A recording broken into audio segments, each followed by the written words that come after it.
Hi കൂട്ടുകാരെ, ഇന്നൊരു potato fry ആയിട്ട് ഉണ്ടാക്കണത് മോന് സ്കൂളിൽ കൊണ്ടുപോകാൻ വേണ്ടിയിട്ടാണ്. അപ്പോൾ അത് നന്നായിട്ട് ചിരണ്ടി ഇതുപോലെ കട്ട് ചെയ്യണം. എന്നിട്ട് നീളത്തിലാട്ട് അരിയണത്. എങ്ങനെ വേണേലും അരിയാം. പിന്നെ തൊലി ചിരണ്ടാണ്ടും ഫ്രൈ ആക്കി എടുക്കാം കേട്ടോ. ഇതങ്ങോട്ട് ഉണക്കി നല്ല ഒരുപാട് അങ്ങോട്ട് ഉണങ്ങി ഫ്രൈ ആക്കല്ല.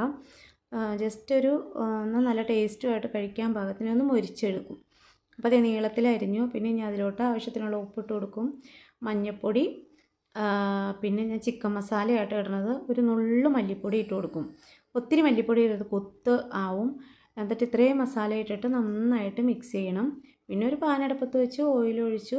അത് ചൂടാകുമ്പോൾ അതിലോട്ട് മുളക് പൊടി ഇടണം. അല്ലാണ്ട് കിഴങ്ങിലേക്ക് ഇടുന്നതിൽ നല്ലത് അതിലൊന്ന് മുളക് പൊടി ഇട്ട് അതിൻ്റെ പച്ചമണം പെട്ടെന്ന് തന്നെ മാറുമല്ലോ. മുളക് പൊടിയൊക്കെ പെട്ടെന്ന് കരിഞ്ഞു പോവില്ലേ. പെട്ടെന്ന് എന്നിട്ട് ഈ മിക്സ് ചെയ്തേക്കണേ പൊട്ടറ്റോയും കൂടെ ചേർത്ത് കൊടുത്ത് ഒന്ന് ഇളക്കി ഒരു 2 മിനിറ്റ് വേണ്ട, ഒരു 1 മിനിറ്റ് ഒന്ന് ആവി കയറാൻ വെക്കണം.